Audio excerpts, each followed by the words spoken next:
Now, next this afternoon, we're talking recipes again, but it's not Food Friday. Here's another clue.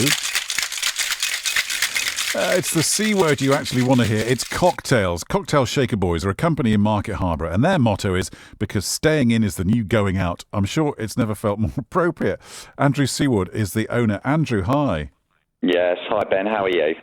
Look, I've just made a mistake. I'm just going through your website, and frankly, I'm thinking, I could do with all of those. Just tell us how the company works. What do you do? Yeah, so we set this up as a secondary business. It was about 10 years ago now. We both Steve and I have an interest in the hobby of cocktails and cocktail making. So in essence, what we do is we have a website that generates most of our inquiries, and then we go out to people's houses to make them cocktails at a specific event. So, 40th birthdays, 50th, hen parties, 21st, where people are having a party at home. Not everybody necessarily wants to hire a venue and go to that expense, so we take the party to the home. That's the way it works. So, and what, you bring a complete cocktail bar with you, or do people say, well, I want to do this, that, and the other?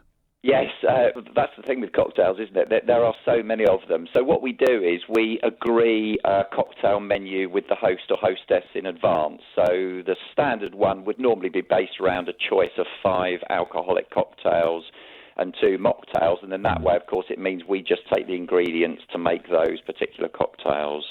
So yes, it's all agreed in advance, which also means the customer knows how much the bill is in advance.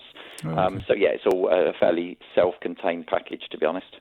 And I'm just intrigued by the logistics of it all. If somebody, how does it work? Do you do it per head, or is it per drink, or because I can imagine one person drinking 5 cocktails and one sipping away at one. How does it work? Yes. Yeah, so the way it works, Ben, is that we will be commissioned by somebody to run their party for them. So let's just say they've got 30 guests and they decide with us it's going to be 4 cocktails each. That means we know off the menu we're going to be making 120 cocktails for the evening for a period of a couple of hours. And yeah, you're right, we don't police it. Our view is we're there to provide cocktails for whoever wants them in that party.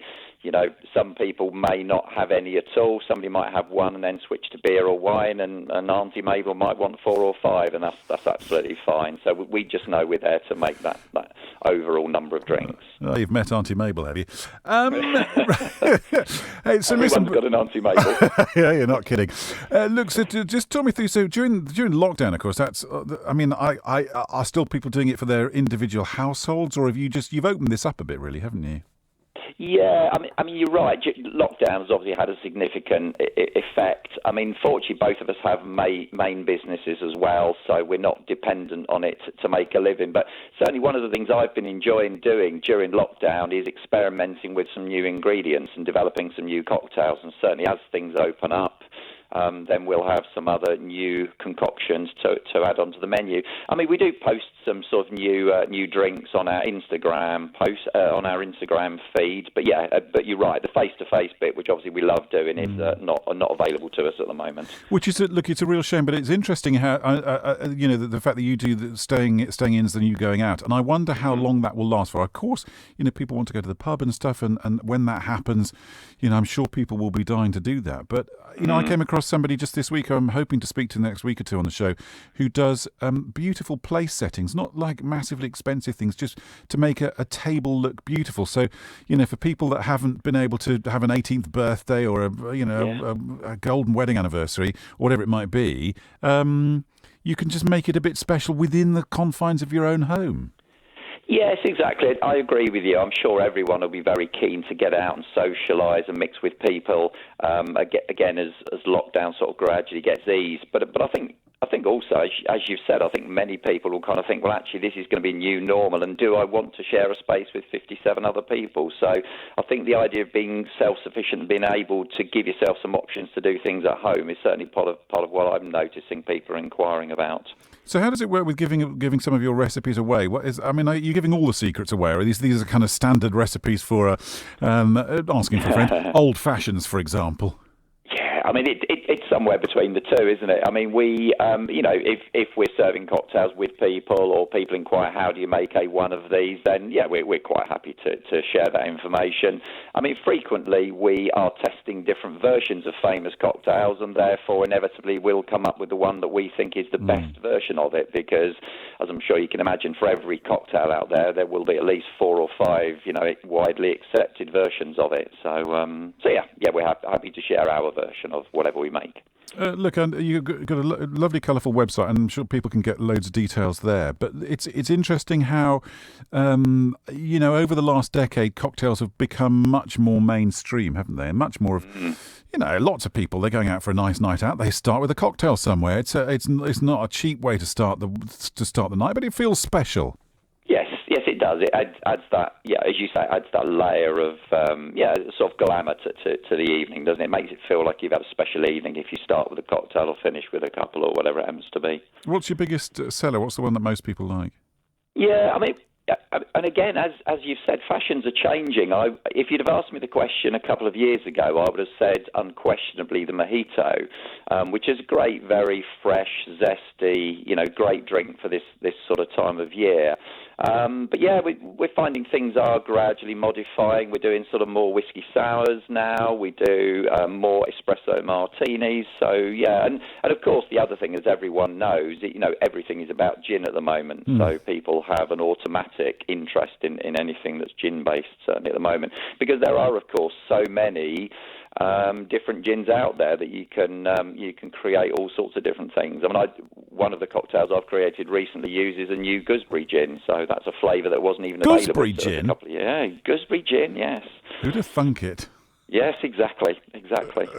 Andrew, it's lovely to have you on the show. Next time, hopefully, we'll do it when we can meet face to face. So maybe you can bring some in and we can try some. Who knows? But look, it really is great to talk to you. I hope everything is okay for you. Come when everything, the lockdown releases and all that kind of stuff. I suspect there'll be a lot of people wanting to have friends and family round to theirs for a bit of a party at the end of all of this. Yeah, we have noticed inquiries have sort of picked up in the last 3 or 4 weeks, and people are inquiring for dates in sort of September, October, and beyond. So yes, I think you're right. I think everyone's going to be keen to party once we are allowed out to play again.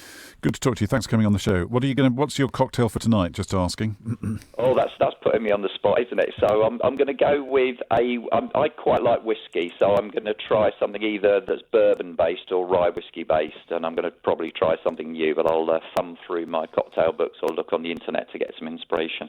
I was just trying to get. Okay, well that's a cop out. Frankly, you can tell us later on. I was hoping you were going to say something like a Sazerac.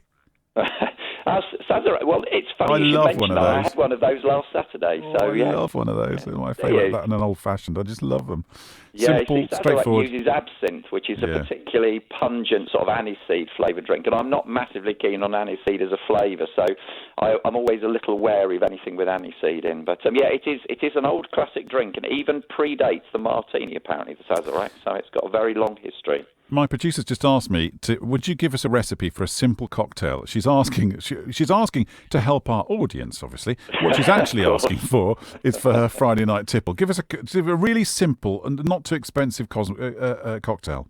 Yeah, so the one I would pick would be a Cosmopolitan, and it's an easy one to choose because most of the ingredients, most of your listeners, or even members of your production team, might have at home. So it's 50 ml of vodka, it's 50 ml of cranberry juice, and obviously if anybody wants to try and hasn't got any, their supermarket will have some.